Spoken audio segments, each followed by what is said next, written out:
national dialogue that should lead to a social compact on the major challenges, unemployment, inequality, poverty, facing South Africa.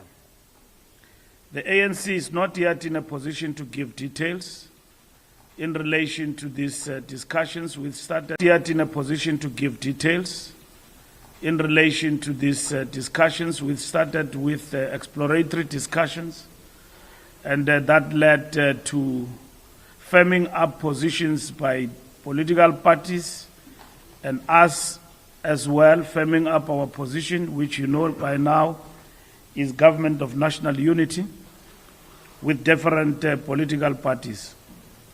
Agreements will be made public in the interest of transparency and accountability to the electorate. The ANC is humbled by the fact that the spirit of the engagement with all South Africa's political parties have been characterized by the common commitment to put the interest of the people first and to ensure that our country comes together to address the common challenges it faces.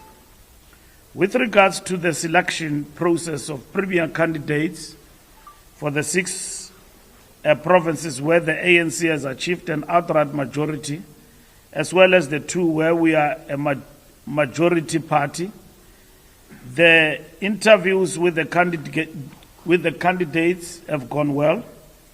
The national officials conducted interviews with ANC premier candidates on May 10, Wednesday to 12 June 2024. All interviews were observed by the chairperson of the ANC's Electoral Committee, Comrade Kharima Motlanthe, or a member of the committee nominated by him. The Electoral Committee commended the national officials for the integrity of the process and the leadership that they demonstrated throughout. The committee expressed appreciation for the rigorous, thorough and impartial approach by the national officials at a time when they were required to provide leadership in many other pressing national developments. The national officials posed a range of questions to the candidates covering ethical and capable leadership as set out through the eye of the needle and the 6 priorities in the ANC's 2024 election manifesto that are critical to speeding up transformation and improving the lives of the people. Our jobs plan, building our industries to include inclusive economy, tackling the high cost of living, investing in people, and defending democracy and advancing freedom. We also interviewed candidates on building a developmental state, building capable state, local government, etc. We also were impressed by the candidates that were interviewed and commended provinces for quality of their nominees. The ANC renewal process seeks to restore trust and confidence as leader of the National Democratic Revolution. At its last 2 national conferences, the ANC vowed to do more effectively to address society's challenges, conduct its affairs in line with its core values. The candidates that were announced today: Eastern Cape, Lubabalo, Oscar Mabuyane; Free State, Comrade Makwin Letsoa Matai; Gauteng, Comrade Hendrek Panyaza Lisufi; Limpopo, Comrade Poppy Constance Ramatuba; Mpumalanga, Comrade Mandla Ndlovu; Northwest, Comrade Kagiso Lazarus Mukhosi; Northern Cape, Comrade Zamani Sau. The ANC national officials believe that the above comrades are equal to the challenges of our struggle for a better life for all that are difficult and diverse and require honest, capable and dedicated leaders. As we have done since the formation of our movement more than 112 years ago, the ANC will put the interest and the well-being of South Africans first. We have engaged, like we said, with a number of political parties and we have reached a breakthrough on the common agreement that we need to work together. Whether others call this GNU or they call it any other thing for that matter, but we have agreed that as political parties we need to gravitate to the center, except a few who did not expressly support the GNU. And we are not going to retreat on the concept of the GNU because we believe that the government of national unity to us represent the outcome of the elections. We did not get outright majority. We are a 40% party. We have been supported and voted by 6 million people who want us to continue with the transformational agenda to changing the lives of the people for the better. We are in no position to govern this country alone. We need to work with others. Where we are not in charge, like in KwaZulu-Natal, we leave it to those who are above us to provide leadership and be mature to invite us, if it is possible, to actually participate. Where we lead, like in Gauteng and Northern Cape, we have provided that leadership. And we are talking to political parties as we speak right now. We believe that the agreements that we'll reach will be made public and will be engaged transparently as we move tomorrow towards the election of the President and the Speaker of the National Assembly, and on Saturday to the NCOP, also to elect the Chair of the NCOP and other presiding officers. And in this regard, we have engaged in these discussions with an open mind. We know that there are other parties who are on the other side to our thinking. Nonetheless, they've got the majority. They've got people who said they too must come to the party, and we engaged them on the issue of the government of national unity, and they've agreed to come to the party. We are not afraid of government of national unity. We will work within this government to represent the interest of 6 million and more South Africans who want to see change, who want to see development, and we will work within the legislatures to entrench the principle of accountability among our public representatives, to fight things like corruption, to ensure that we are held accountable, and where necessary, we are held accountable through the prescripts of the legislative framework and the arms of the state, like the legislature. In this particular instance, we believe that we have reached a major breakthrough, that the majority of political parties in our country agree that this moment requires working together, not to get into it like a melting pot, but with set principles for others which are not negotiable. But nonetheless, there is an importance of working together to move the country forward. South Africa is important to all of us, and South Africans want services, want development, want a functioning government. And we have suffered a setback in this election, a setback that did not mean that we are out. We're still a party, but not with outright majority. So, which means that walking and strutting like peacocks and arrogance cannot work in this instance. The most important political approach, which is matured for our democracy, is the fact that the people have spoken. And they've spoken in the way they've spoken, and we need to interpret that correctly. And people did not say that you must work on your own. They said you must work with others. We defined the concept, and at the same time, everybody embrace this concept, even though others have their own interpretation. So to us, it doesn't matter whether the cat is black or white. The fundamental question is, how do we move South Africa forward, having interpreted the outcome of the elections? So to us, the National Democratic Revolution must breathe life within the framework of the government of national unity, notwithstanding what others want. We understand the anxiety, and we have been victims in the past couple of days of fake news that we have noted, that we keep dealing with in the context of these negotiations, that there is a foregone conclusion that the ANC have got an agreement with certain particular parties and all of that, and which is not the truth. And I've explained at the Rock that we've got no outcome that said to us we will get to this stage where we've got to talk with others. We work flat out not to reach a stage where we have to get ourselves below 50%. Now that we are here, we must talk to everyone. And that is what is important. And with the majority, albeit reduced, of the ANC, we have used that to engage maturely with political parties and who have understood that this is not the time to exchange blows. We have done that in the campaign. The people have spoken. To vilify and talk bad about other people politically is not important. The ANC want a share of its manifesto implemented, like others. 1%, 2%, 2, 3 seats, 4 seats, they too have been elected by the people of South Africa.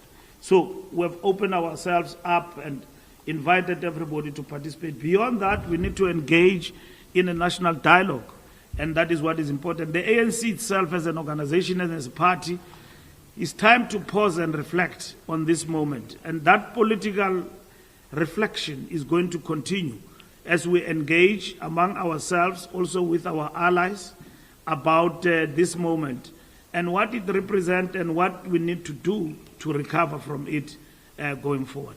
Thank you very much. Thank you very much, SG. I will take questions. And please identify yourself from the media house you're representing. Over to you, my sister. Anna Susan for Media News. SG, if I understand you correctly, you say at this moment you can't give us the names of any political parties because there's no agreement. But tomorrow, Parliament is sitting and there has to be voting for the Speaker and the President. How is that going to be done if we don't know which parties the ANC is going to work with? Are you not then concerned about the voting that is supposed to happen tomorrow? We have met with all 17 political parties in the country, and they agree with the ANC. They've also raised their views in terms of what needs to happen in terms of the way forward. And we hope that we'll work with many of them in the election of the President and the Speaker. I'm not in a position at the present moment to deal with the details, as that is a matter that is still in the discussion. And once that it is actually concluded, which is really a detailed, fundamentally the most important point for us is foundational principles, which the discussions have not been characterized by transactional engagement, where people come to the table and demand this and that. They understand the moment require us to move forward faster, and then all other ingredients of the government of national unity will be defined in a strategic framework that we are working on as we speak. And we're working against time because we thought Parliament will sit later, but we are sitting tomorrow, we are there. So we've been working every day over time, and that's what is important. Thank you very much. SABC? Mr. Mbalela, you said that you can't make the details of the framework public, but as much as you tell us in due time if you're going to be public or not, will the GNU be binding, legally binding?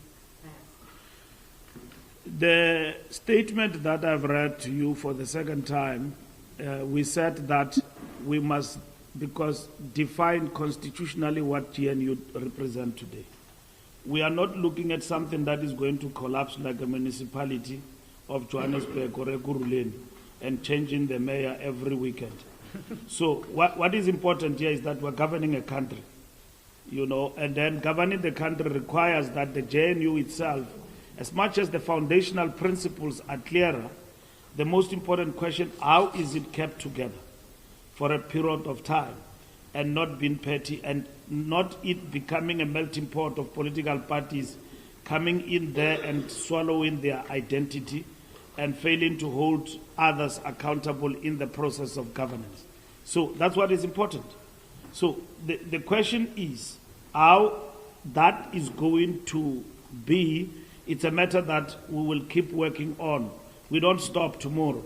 And those who are part of this will be part of the process of shaping up what needs to happen about this GNU phenomenon, including institutionalizing it to an extent that it become part and parcel of the framework of the law in the Republic of South Africa. That will guide us for the next 5 years. Thanks, Tembile.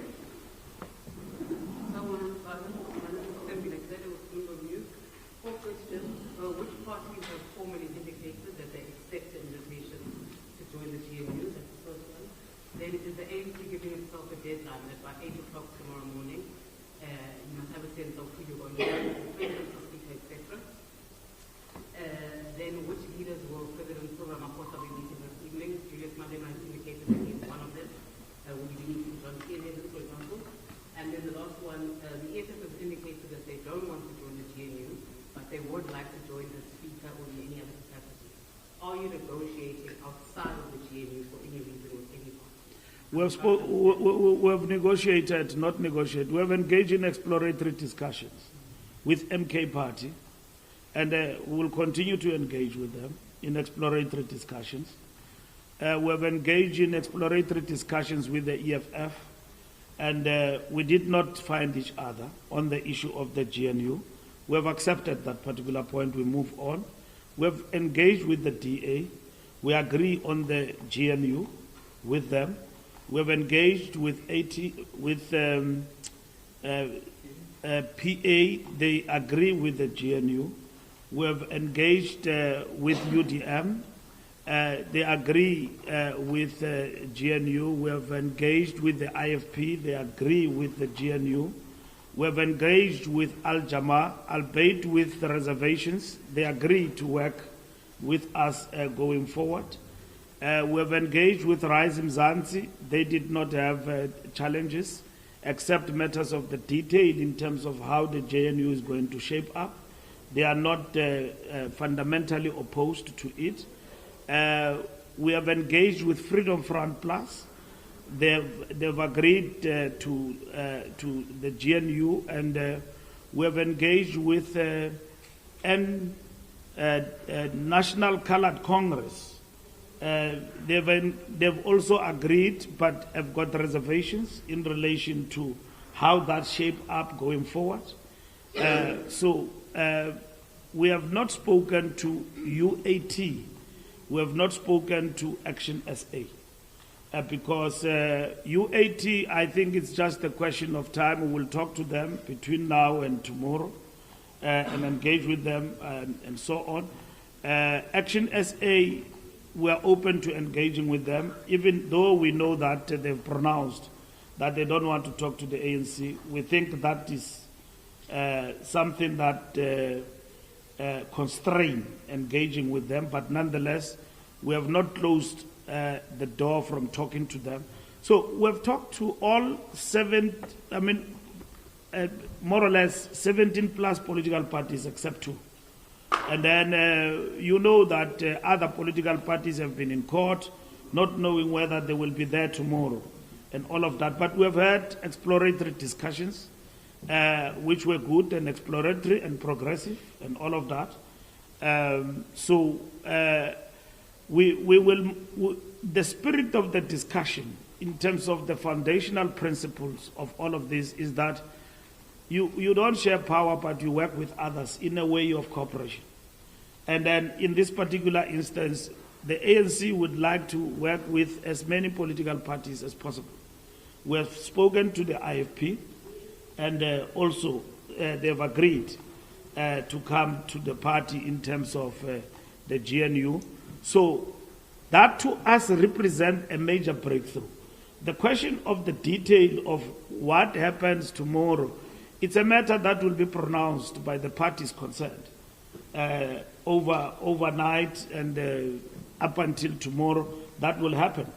The work doesn't stop tomorrow. It continues to the formation of government itself once the president is elected. But also in terms of working in the legislatures, These are uncharted waters, where in which a majority party like ours is reduced with its majority, and now it has got to work with other political parties within a framework of collaboration, which we have never had before, except at local government. Now, at national government, we've got it. How do we then deal with that particular matter going forward? So, our discussions is not a discussion with partners, it's discussion with political parties, irrespective of ideological and political background. Of course, others want to narrow us to the ideology when the posture and the moment does not allow. It is very easy to say, let's work as black political parties and do that. We can argue the whole night about the ideology. We in the ANC do not subscribe to the notion of just narrowly black political party, because in terms of our existence and understanding of South Africa, we subscribe to colonialism of a special type. That South Africa was colonized, but it became a colonized country where the colonized and the colonizer coexisted. So we are different from others precisely because of that. Two, we are non-racial because in our conceptualization of the struggle to liberate our people, the primary contradiction are about the resolve of the national question, which primarily it's about, yes, it is class, but gender and race, because we were divided in this country in terms of race and racially segregated.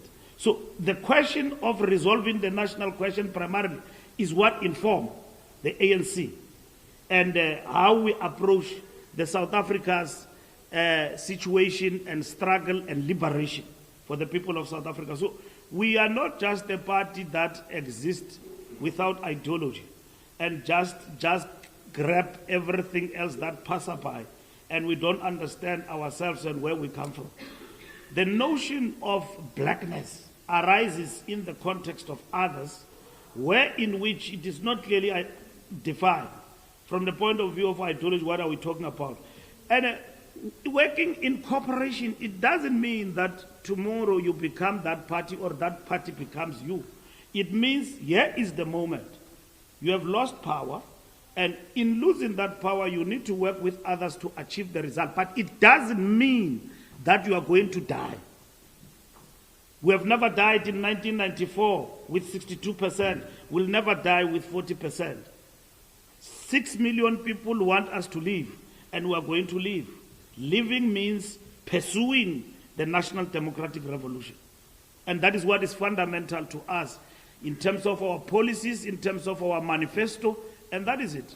We are not going to pursue a manifesto of another party or be forced to become another party and all of that. Neither will those parties accept to be. Yeah, we are talking to people who wanted us to be below 50%, and they've achieved that particular result, including those who characterize themselves as left. They wanted us to be in this moment. Now they want to lock us into a prison because that's what they wanted to achieve. We're not going there, to that prison. Whether you can call it Paulsmo and all of that, it will remain empty without us. We are standing on the side of things where in which we say, let's work together. And that is what is fundamental to us. And this working together is not transactional. It's not about, I want this post and that post, I want this position and that position. The question is, how do we work together with this result to serve the people of South Africa better? This is what the people wanted. We didn't want it. And then we interpret what the people want correctly in order to serve the people of South Africa. And that is why we say, in the foundational principles, one of the important and imperative that we need to subscribe to is constitutionalism, the rule of law. And at the same time, we need to subscribe to non-sexism and non-racialism. You know, the binding principles that arise out of our constitution. And that is what is important. And then we work for South Africans.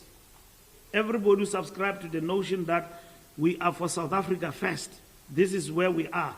And then let's go and move forward and work together as a nation and as different political parties. It doesn't mean that we are going to agree in this parliament and it's going to be nice in the next 20 days and so and all of that, or in this government and all of that, but we are going to move South Africa forward in a particular strategic framework to get things to happen.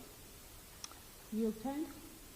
Hi, John Illegal from the New York Times. Just two questions. Have you all, I know you said the agreement still needs to be formalized and there are still things that need to be figured out, but have you all garnered enough support to get President Ramaphosa re-elected tomorrow?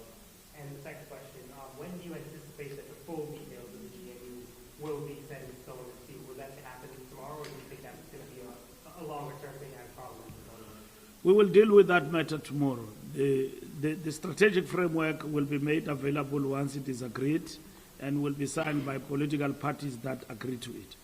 And it will be a document that will be engaged by everybody. And then we'll take it from there.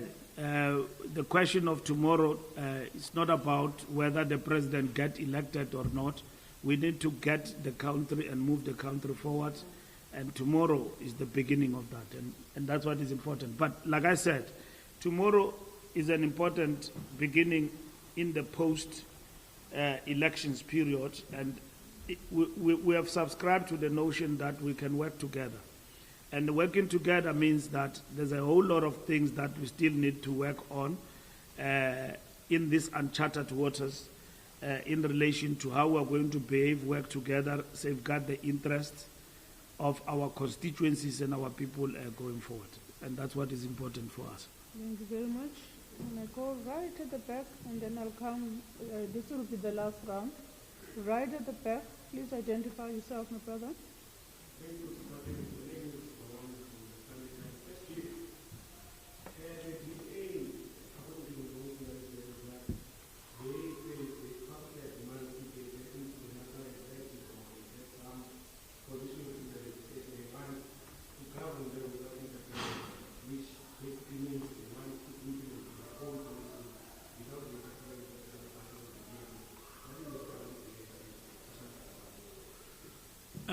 we are in the negotiations. The DA is not a branch of the ANC.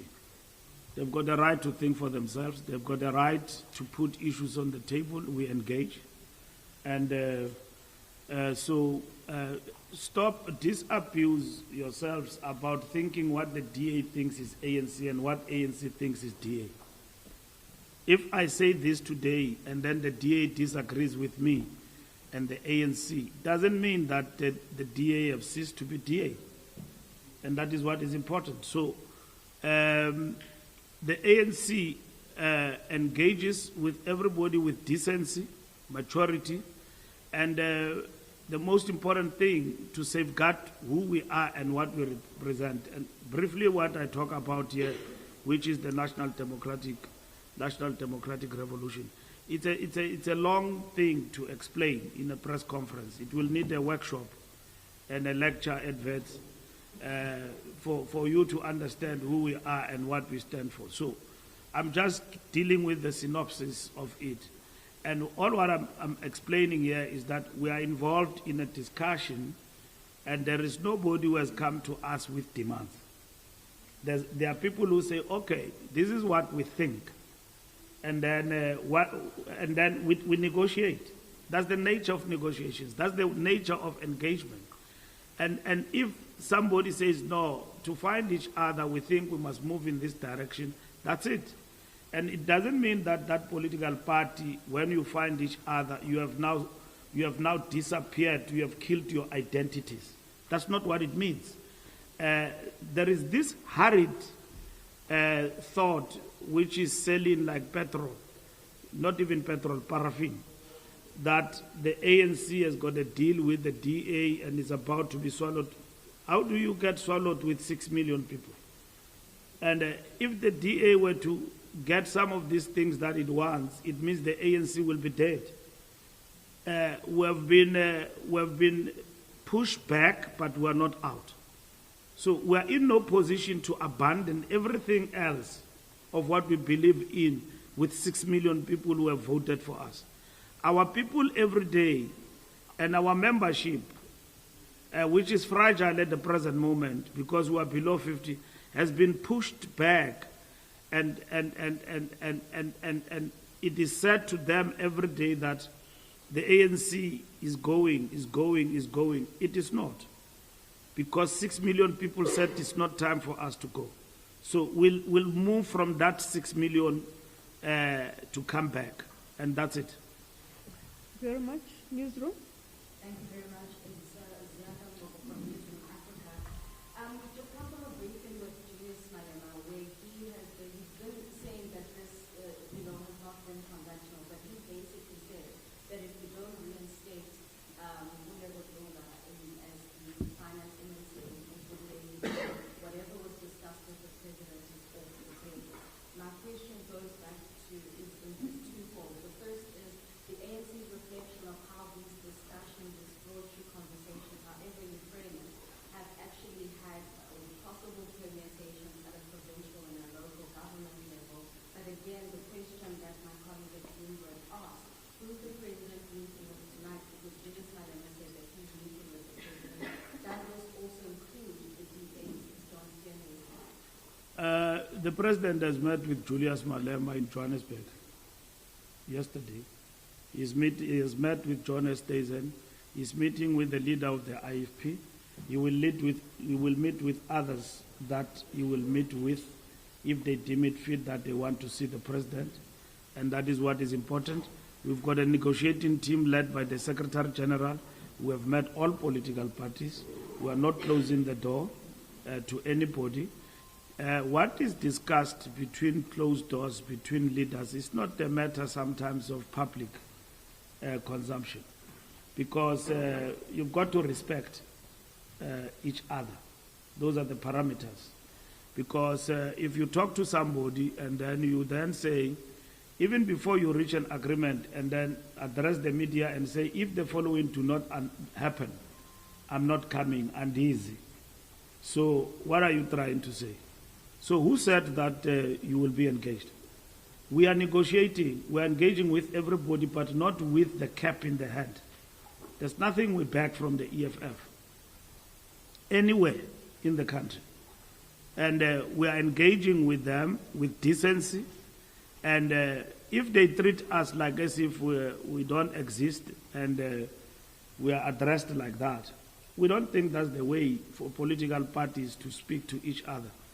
The ANC speaks even to a party with one man seat, because the moment you start to play big and become arrogant, that's not the nature of democracy and leadership. We might have talked things during the campaign and engage, crisscross the country, criticize each other. The country has now spoken. Interpret that moment and decide. We have done that. This is not the time to be telling somebody whether he's relevant or irrelevant. The question is that the people have spoken and they've said, we don't give you an outright majority. So what do you do about it? The ANC must go all out here, throwing tantrums against EFF and everybody else. The moment require us to sit around the table and talk. If the discussions are going to be deadlocked by transactional issues that happened at local government level, it's a choice of a political party that it makes, and I can't pronounce on that. I'm neither a spokesperson of the EFF or its fan. Eyewitness News. Mr. Malula, the ANC in the past has always had a posture, at least for local governments, that the party with the most votes has to be the one who forms the government. Even with the ANC right now, with 40% leading these GNU talks. So I just want to know that how does this align with the actions of the ANC in KZN, where it is forming a coalition that excludes the party with the most votes in KZN being on the ANC party? We have not excluded any party. It is upon the party that leads in KZN to interpret the moment. So that party, when it was supposed to interpret the moment and the responsibility that the people of KZN has given to it, it went to the Constitutional Court. And then we've been waiting for them. So the Constitutional Court pronounced yesterday. The ANC didn't win power. The ANC talks to everybody. So if people invite us to come to the GNU or Provincial Government of National Unity in KZN. We've been there before. And then we give our structures in the context of our framework, the mandate to respond to that situation in the manner in which they could. And we have not won power. If we won power in KZN, we would have spoken to everybody. Without outright majority, we would have spoken to everybody. Nationally, we didn't win power outrightly. We went to our NEC and decided and asked a strategic question. Like Lenin will ask, what is to be done? And then we answered, Government of National Unity. We went and we talked to everybody about it. Here is our position. Our president pronounced publicly in the presence of the NEC at its conclusion that we are moving with Government of National Unity, transparent and openly. Having engaged the whole day, because some of you reported that we are going to kill each other in that meeting. And that, you see, our meeting here did not even last for hours. It's gone. But there are people who are going to come and tell you that, and about 4 people, 5 people spoke in this meeting. But we are going to have 10 people who will have interpreted things we never know about out of this meeting. Now, the ANC have engaged with everyone. And we've got no responsibility in KZN to form government. And we have been approached and we have responded to that. And that's it. We have responded to that and will continuously engage with everybody in that particular context. So in Gauteng, we are leading. We don't have outright majority. We are speaking to all political parties. That's the initiative we have done. So we don't take the votes of the people for granted. And then we sit back. People have voted for us. We don't do anything about what mandate they've given to us. We respect them. We respect the 6 million people who have voted for us because they still want us to be in government. If we got 3 million people, we will be stepping back and allowing others to lead. That will mean you are out of power. So you've got to be invited. We are when you invite yourself to a party, you are going to arrive there and then they don't give you food. They don't give you alcohol, they drink alone. And then they say, we don't know who you came with. So you don't do that.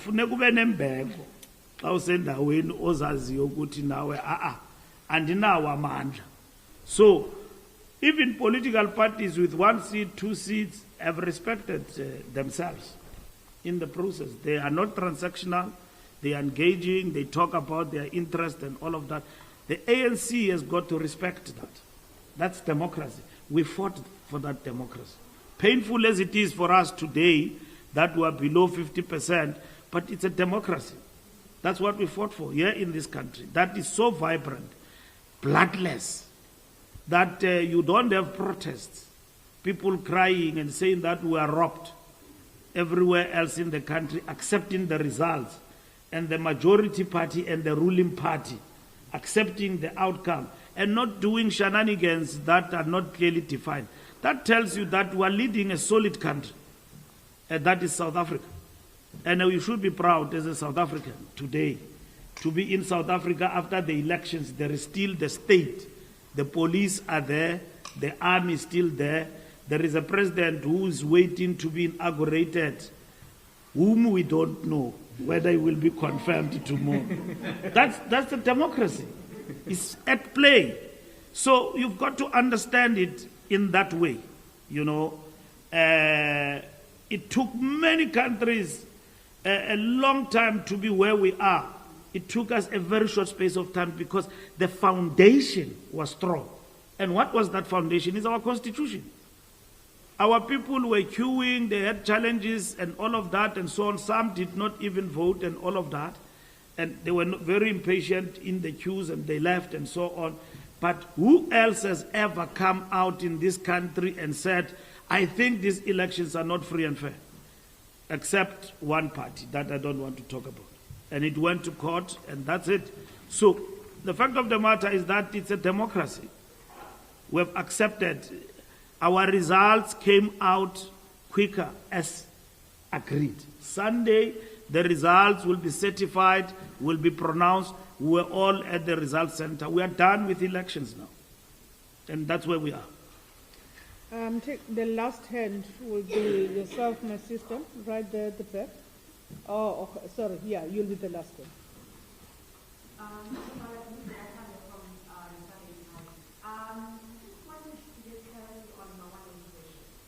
Because it's not limited to the DA, this question around the single mandate.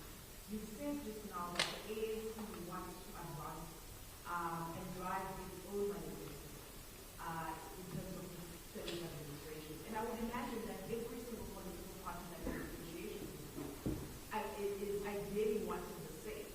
So have you discussed as the ANC, or are you going to be able to take political parties that are saying to you that these particular departments that they will be running, they will drive their own policy? Because as much as we want to equate this moment to 94, it is not. It is definitely not 94. We are not equating it in any way. We have characterized it properly. We said it's a moment with a different outcome that require us to respond to it. And that is why when we characterized it, we didn't arrive at a single solution that fits all. We said that the moment first, politically, how do we characterize it? Is that we have lost elections. South Africans want us plainly to govern with others together. That's what we said. So what solution do you have for that outcome? We said it requires a government of national unity. The government of national unity of 1994 was entrenched in the Constitution, and it was not to be there forever. So we then said this movement requires us for everybody to work together, then let's talk to everyone, and so that people can contribute to it. And that is why we talk about, Lizeka, a strategic framework that is going to come out of this process towards the establishment of this government of national unity. It will be reflected in the executive, this government of national unity. It will also be reflected also in the legislatures and the National Assembly and all of that. It is no longer a situation where you are a 60% party, you are dominant, you can do things alone. You've got to work with others, albeit with limited roles. Not that when you come to the National Assembly committees and everything is ANC-led. This moment and the situation and the outcome does not permit us to do that. So you've got to then put the mind together in terms of how you are then going to navigate through that particular process and work around it to ensure that it serves everybody. But in serving everybody doesn't mean it's a melting pot where in which each of these political parties don't have an identity. And that's it. Yes, they don't have an identity, they don't have a program of action and all of that. The question of sealed agreements, remember, we've got a constitution. It must be also located there because there is nothing in the constitution that talks about within state departments sealed agreements. It's unconstitutional. You will be challenged here in South Africa that you are doing something unconstitutional. We've got Chapter 9 institutions that keep us in check. We've got a constitution that enables us to respond to situations when we're faced with difficulties. There is nothing that says you constitute an executive with others through sealed agreements. The question is, how do you then safeguard your interest within the government of national unity to pursue the mandate of your constituents? It's constraining, it's complex, it's a question of how, in the context of the law, the government of national unity navigate that. The foundational principle of what we all agree about with everybody, we want stability. We don't want anarchy, where tomorrow government is coming down and then there are challenges and all of that and so on. And when you talk about stability, it's not, I've seen other people vulgarizing it to the extent of even talking about the markets and everything else and so on. We're talking stability in terms of governance.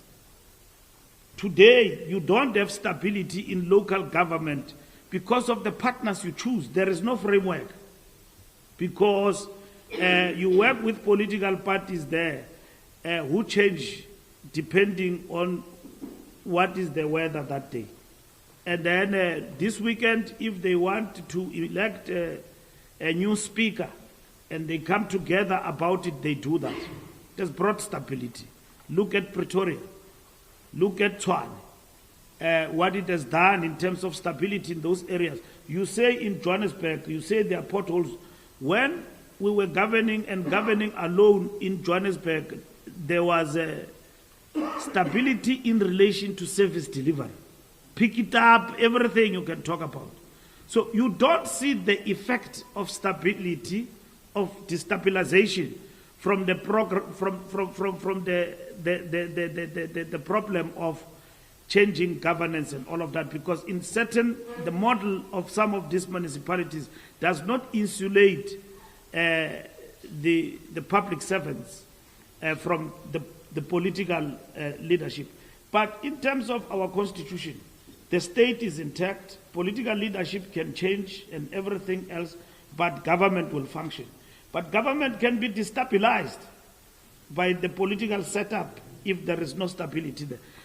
So we serve the interest of the people of South Africa, and when we put these principles across and talking about this GNU we are talking about, whether you call it cooperation or you call multi-partyism and all of that, people agree about this is what binds us together. We are in if you are pursuing the following. And that is what is important. You'll be the last person. Matlenge, are you still sure? You seeing people put it they are the last? No, SG. Okay. All right. It was recognized, and of course we can't sleep here, colleagues. It's really been long, and I think the SG has indulged all of us. Will be the last person.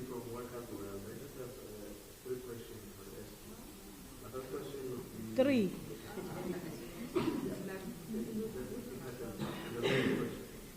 Were you surprised by the election results and the loss of support for the ANC? And the future of the GNU is going to be dominated by the ANC, the most conservative parties such as the DA and the RP, which sort of have links with the history of the apartheid era and why is it the ANC? That's definitely 5 questions. Let's remind you that in 1994, we came into a government of national unity, even with people who took us to jail. Did we die? We didn't. Did we survive that moment? We did. Did we deliver for our people? We did. Right? So this moment itself is not like we're going into something or conceptualize something that defines the death of the ANC. So what it means is that you didn't win elections, and how do you respond to this particular moment? And that's it. And for anyone to change the constitution requires 2/3 majority. And the foundation, which is our constitution, all the important things that we wanted to achieve are entrenched in the constitution, also in terms of the Bill of Rights. So they are not going to be changed because that's not the mandate of these political parties. None of these political parties have got the mandate to change the constitution which we adopted in 1996, which guarantees the rights.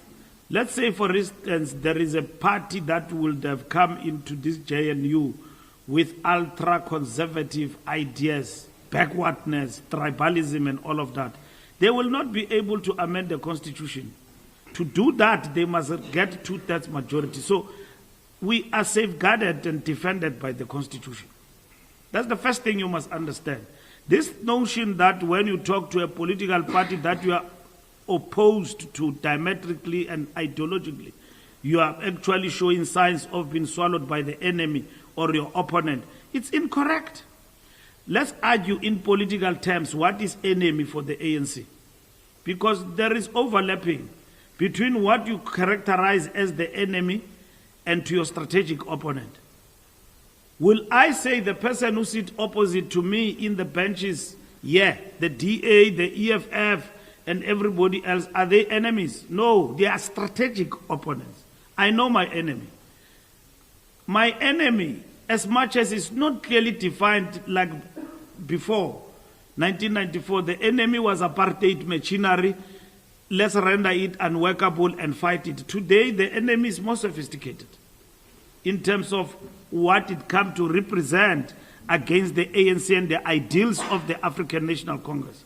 Will the ANC abandon its ideas in terms of its foreign policy and the ANC in terms of what it stands for? Let's say for the people of Palestine, the people of Western Sahara and everywhere else, Cuba and everywhere. We're not going to change that. Will the DA change from what it represents? It will not change. Why do you mislead South Africa into an ideological, I don't know, highway of sort, that if you talk to this one, we are gone? I see cheap politicking even on social media, that you can imagine this. Now, people think of things like, if you imagine this, it means the ANC is gone. That is misleading, populist, and at the same time seeking to hijack the revolution through populism. It is not like that. It is not like that. No political party that is going to die here simply because it agrees with GNU. We've got a strong constitutional foundation that leads us. And if the ANC abandons all the ideals of what it stands for in this particular process, then it will mean the ANC have gone below 6 million people to 1 million people.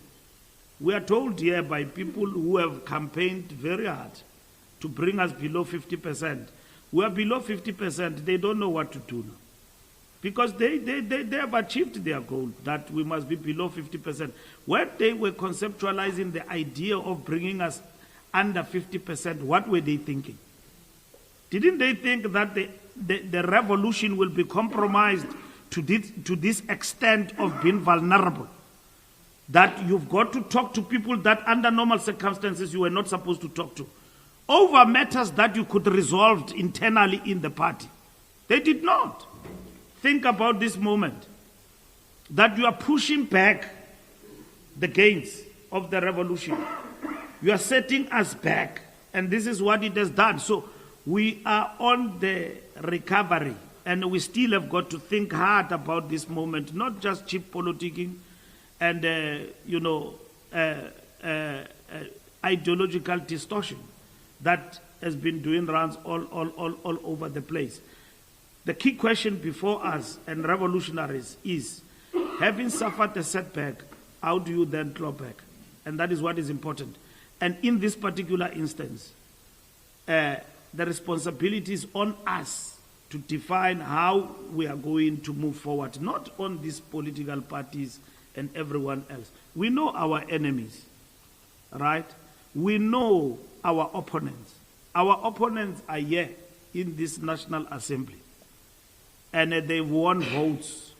The people have voted for them. They've given them votes, including those who broke away from us. They've got votes. And the question before them is, with these votes that we got, what do we want to do with them? Others, the votes that they got, they want positions. Right? Others, the votes that they got, we don't know what they want. So the question is, we shouldn't be here, we are here, and what do we do about it? The ANC is applying itself to that. And that is why today we're talking GNU. We talk GNU even when we got 62% overwhelming majority with Mandela, because we're addressing reconciliation. We are very aware that this GNU does not address reconciliation. It addresses the interest of the people of South Africa first, given the outcome of the election. How do we advance the interest of the people in unity? That is not elusive. That is what is fundamental about this GNU. That even if you can go and mobilize others and work on your own, will that not polarize this society further and basically set the country on a backward motion and bring about instability in the country? The country does not flourish, does not advance. This moment can make us even to gain more. even in things that we could not do, we can do them in this moment going forward. That's what it is. That's what it is, because somebody somewhere did not go and vote or voted otherwise and did not even vote for the ANC. Will you punish that person by bringing instability in the country and turn this beautiful country to something else? No, ANC is not going to do that. ANC will work for the stability of the country and will engage everybody through a national dialogue, and we will join it, not on our own, but with the rest of South Africans. Maybe people have been talking and they think we are not listening, and they needed us to be in this moment for us to listen to them, and that is what is important. So the question is, as a revolutionary party, you don't become arrogant, and you don't become you don't suffer from inertia. You give yourself a moment to reflect and think, and in order to advance. And that's what is important.